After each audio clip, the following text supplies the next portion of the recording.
نحمده ونصلي ونسلم على رسوله الكريم أما بعد فأعوذ بالله من الشيطان الرجيم بسم الله الرحمن الرحيم طاسين تلك آيات القرآن وكتاب مبين هدى وبشرى للمؤمنين الذين يقيمون الصلاة ويؤتون الزكاة وهم بالآخرة هم يوقنون إن الذين لا يؤمنون بالآخرة زينا لهم أعمالهم فهم يعمهون أولئك الذين لهم سوء العذاب وهم في الآخرة هم الأخسرون وإنك لتلقى القرآن من لدن حكيم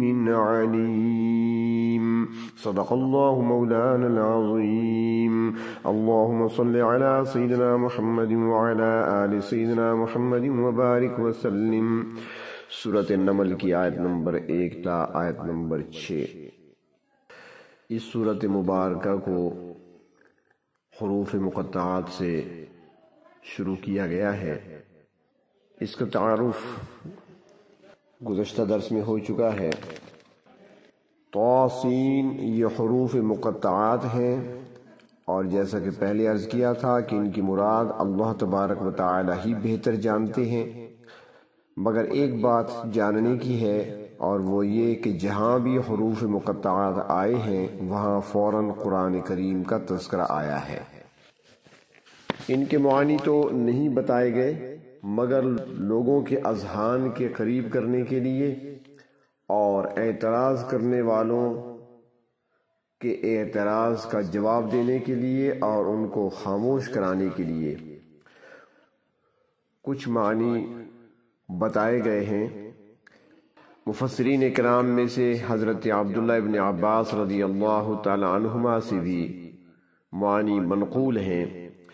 وہ فرماتی ہیں کہ حروف مقطعات میں اللہ تبارک و تعالی کے ناموں کو مخفف طریقے سے لکھا گیا ہے۔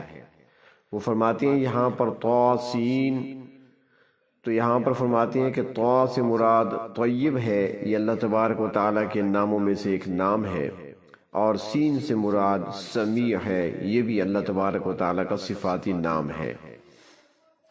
حروف مقطعات قرآن پاک کی 29 سورتوں کے شروع میں واقع ہوئے ہیں۔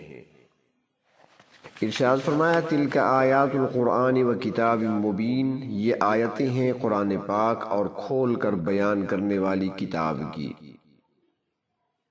قرآن پاک کی تشریح کبھی تو خود قرآن پاک خود ہی بیان کرتا ہے، اور کبھی اللہ کے محبوب صلی اللہ علیہ وسلم کی زبان مبارک سے تشریح ہوتی ہے۔ قرآن کریم میں اگر کسی مسئلہ کو ایک جگہ مختصر بیان کیا، اجمالاً بیان کیا ہے، تو دوسرے مقام پر اس کو تفصیل سے بیان فرمایا ہے، تو اس طرح کہا جا سکتا ہے کہ قرآن اپنی تفصیل خود ہی بیان کرتا ہے۔ اور اگر کسی معاملہ میں کسی مسئلہ میں ایسا نہیں ہے تو پھر اللہ کے محبوب صلی اللہ علیہ وسلم کے واسطے سے اس کی تشریح کر دی جاتی ہے، اور نبی اکرم صلی اللہ علیہ وسلم نے اپنے اس فرض منصبی کو اچھے طریقے سے سر انجام دیا۔ تو فرمایا کہ یہ آیتیں ہیں قرآن کریم کی اور کتاب مبین کی، ہدی و بشریٰ للمؤمنین، جو ہدایت اور خوشخبری ہے ایمان والوں کے لیے۔ قرآن پاک سراسر ہدایت ہے۔ زندگی کے کسی بھی معاملے میں، کسی بھی شعبے میں اور کسی بھی موڑ پر جب بھی ضرورت پڑے تو قرآن پاک ہدایت فراہم کرتا ہے، اور قرآن پاک یہ واضح کرتا ہے کہ کون سا راستہ فلاح کا راستہ ہے اور کون سا راستہ کامیابی کا راستہ ہے۔ جو بندے قرآن کریم کو کلام الہی مانتے ہیں تو قرآن پاک ان کی رہنمائی کرتا ہے اور ان کو بتاتا ہے کہ دنیا میں کس طرح زندگی گزارنی چاہیے تاکہ ان کی آخرت کامیاب ہو جائے، اور ساتھ ہی ان کو خوشخبری بھی سناتا ہے کہ اگر انہوں نے پروردگار عالم کے احکام کی پیروی کی تو ان کو آخرت میں کیا کیا نعمتیں ملیں گی۔ تو اب وہ ایمان والے یعنی مومنین کون ہیں، ان کی صفات کو بیان فرمایا۔ الذین یقیمون الصلاۃ، جو کہ نماز کو قائم رکھتے ہیں۔ نماز اللہ تبارک و تعالی کی طرف سے عطا کی گئی ایک اجتماعی عبادت ہے۔ نماز ادا کرنے سے بندے کا تعلق اپنے پروردگار کے ساتھ درست ہوتا ہے۔ جو شخص نماز پڑھتا ہے تو گویا 5 وقت وہ اپنے پروردگار کی بارگاہ میں حاضر ہو کر اپنی سابقہ غلطیوں کوتاہیوں کی تلافی کرتا ہے اور آئندہ کے لیے نیکی کا ایک عہد کرتا ہے، عزم کرتا ہے، تو اس کا تعلق اپنے پروردگار کے ساتھ پھر درست رہتا ہے۔ اگر کوئی ایسا نہیں کرتا تو پھر صرف یہ نہیں کہ اس کا تعلق اللہ رب العزت کے ساتھ درست نہیں ہوگا، بلکہ دنیا میں مخلوق کے ساتھ بھی اس کے تعلقات بگڑ جائیں گے۔ نماز دین کا بنیادی ستون ہے، اور نماز کا اہتمام یہ ہے کہ حقوق کی رعایت کے ساتھ اسے وقت پر ادا کیا جائے۔ حدیث شریف میں آتا ہے کہ ایک شخص نے نبی اکرم صلی اللہ علیہ وسلم کے سامنے نماز پڑھی اور نماز کے بعد آپ صلی اللہ علیہ وسلم کو سلام کیا تو آپ نے ارشاد فرمایا، ارجع فصلی فإنک لم تصلی، پھر جا کر نماز پڑھو، پس بے شک تم نے نماز نہیں پڑھی۔ اس نے دوبارہ نماز پڑھی اور آپ صلی اللہ علیہ وسلم کے پاس آیا۔ آپ صلی اللہ علیہ وسلم نے فرمایا کہ پھر جا کر نماز پڑھ، تم نے نماز نہیں پڑھی۔ وہ پھر پڑھ کر آیا تو آپ صلی اللہ علیہ وسلم نے فرمایا کہ پھر جا کر نماز پڑھو، تم نے نماز نہیں پڑھی۔ تو اس نے عرض کیا، میرے ماں باپ آپ پہ قربان، مجھے جو طریقہ آتا ہے میں نے اس طرح نماز پڑھی ہے، اب آپ مجھے سمجھائیں کہ میں نے کس طریقے سے پڑھنی ہے تاکہ میں اس طرح نماز پڑھوں۔ نبی اکرم صلی اللہ علیہ وسلم نے اس کو وضو سے لے کر آخر تک سارا نماز کا طریقہ بتایا اور سمجھایا۔ تو احادیث مبارکہ کو دیکھنے سے یہ بات معلوم ہوتی ہے کہ وہ شخص رکوع، سجود، قومہ، جلسہ اطمینان کے ساتھ نہیں کر رہا تھا۔ رکوع میں جاتا تو جھکتے ہی سر اٹھا لیتا تھا، حالانکہ رکوع کی ادنی تسبیحات 3 ہیں: سبحان ربی العظیم، سبحان ربی العظیم، سبحان ربی العظیم، یعنی کم از کم 3 مرتبہ پڑھنا چاہیے۔ اسی طرح سجدے میں یہ کم سے کم مقدار ہے، اس سے زیادہ بھی پڑھا جا سکتا ہے۔ تو اس شخص نے نماز تو پڑھی مگر رکوع اور سجود میں اعتدال سے کام نہیں لیا، رکوع سے سر اٹھایا، جلدی سے سجدے میں چلا گیا۔ تو جب اس صحابی کی نماز مسجد میں 3 دفعہ پڑھنے کے باوجود بھی نہیں ہوئی تو پھر ہم ذرا سوچ لیں کہ ہماری نمازیں کس حال میں ہوتی ہیں۔ اسی طرح ایک اور حدیث شریف میں آتا ہے، ایک شخص کو نبی اکرم صلی اللہ علیہ وسلم نے ارشاد فرمایا کہ دوبارہ جا کر وضو کرو اور نماز پڑھو۔ اس نے عرض کیا، حضور میرا وضو بھی ہے اور میں نے تو نماز آپ صلی اللہ علیہ وسلم کے ساتھ پڑھی ہے۔ آپ نے فرمایا تیری نماز نہیں ہوئی۔ اس نے عرض کیا، حضور اس کی وجہ کیا ہے؟ تو آپ صلی اللہ علیہ وسلم نے ارشاد فرمایا کہ تم نے اپنی لنگی یعنی اپنا تہبند ٹخنوں سے نیچے لٹکایا ہوا تھا۔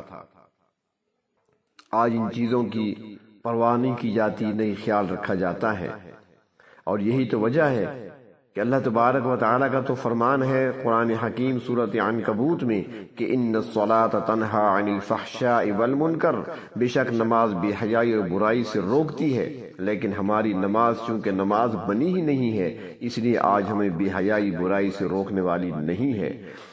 آج ہماری نمازوں میں وہ تاثیر نہیں ہے کیونکہ ہم نے نماز کو پڑھ تو لیا، اسے ادا نہیں کیا، اس کے حقوق کا خیال نہیں رکھا۔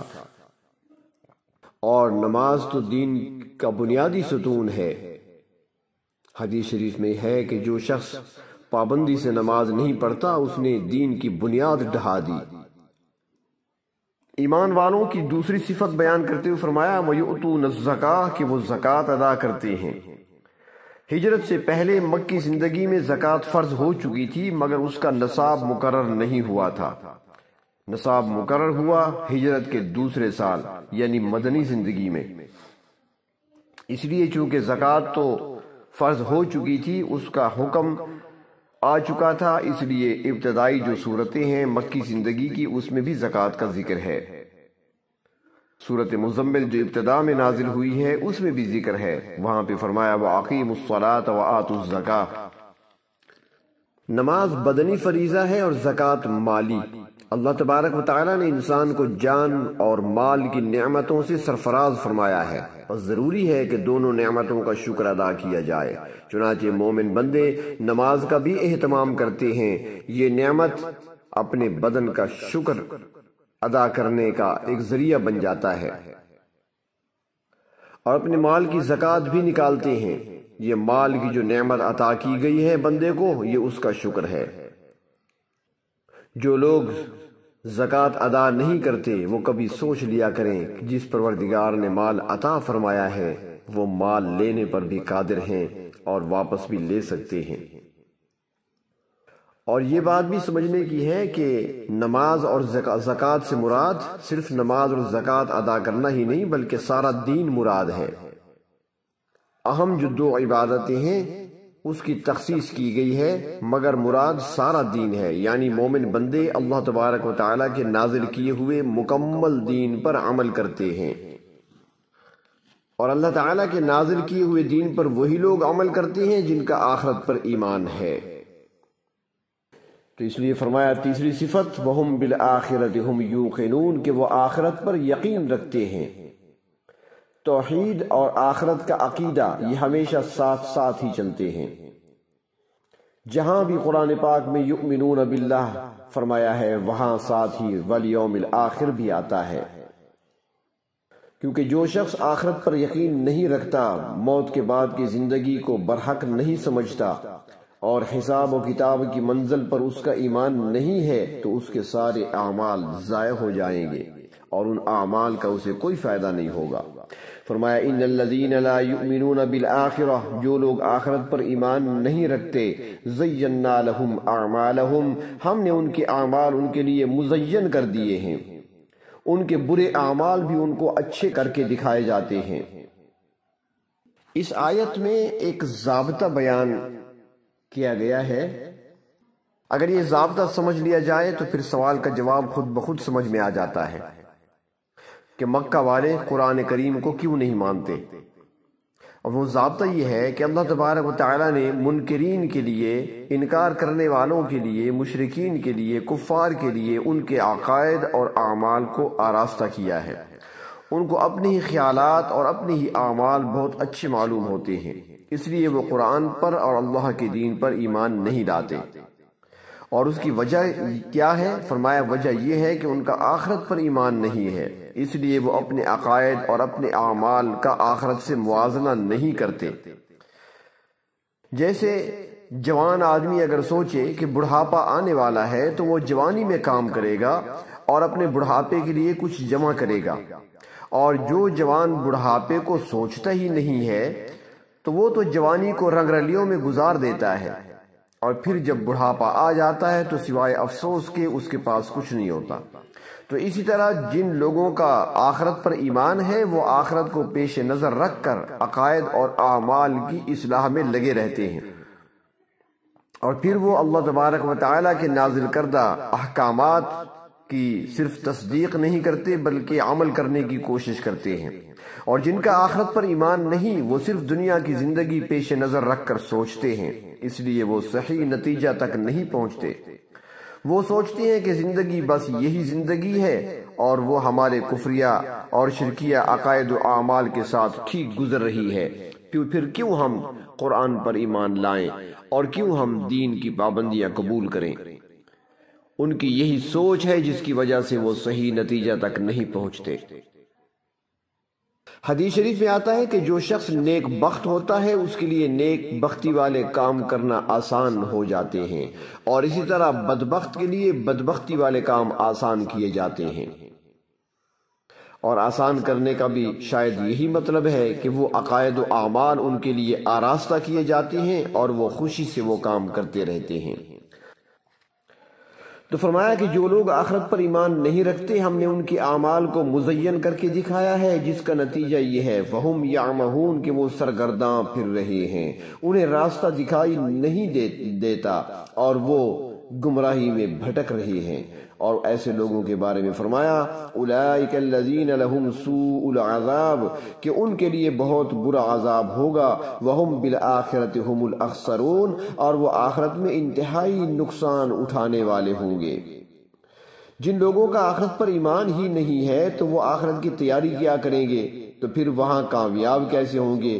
تو ان کے لیے سراسر نقصان ہی نقصان ہوگا۔ اللہ تبارک و تعالی ایسے گھاٹے اور نقصان سے ہمیں بچائیں۔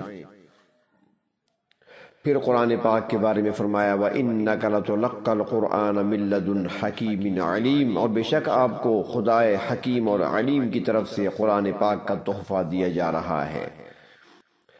یہ ایسی ذات کی طرف سے نازل ہو رہا ہے جس کا ہر کام حکمت پر مبنی ہے۔ وہ پروردگار ہر چیز کو جانتے بھی ہیں، ہر چیز کا علم بھی رکھتے ہیں۔ قرآن پاک کی اہمیت کو بتایا جا رہا ہے کہ یہ قرآن کوئی معمولی چیز نہیں ہے یا کسی معمولی ذات کی طرف سے نازل نہیں کیا گیا یہ قرآن، بلکہ اس کو نازل کرنے والے وہ ہیں جو حکیم بھی ہیں اور علیم بھی ہیں۔ یہ ایسی کتاب ہے جس میں ہدایت بھی ہے، خوشخبری بھی ہے، مگر یہ خوشخبری اور ہدایت ان لوگوں کے لیے ہے جو اس پر ایمان لائے ہیں، اور وہ دوسرے لوگ جو اس پر ایمان نہیں لائے وہ اس سے فائدہ نہیں اٹھا سکتے، اور وہ لوگ محروم ہی رہیں گے۔ اللہ تبارک و تعالی محرومی سے ہمیں بچائیں۔ وآخر دعوانا ان الحمد للہ رب العالمین۔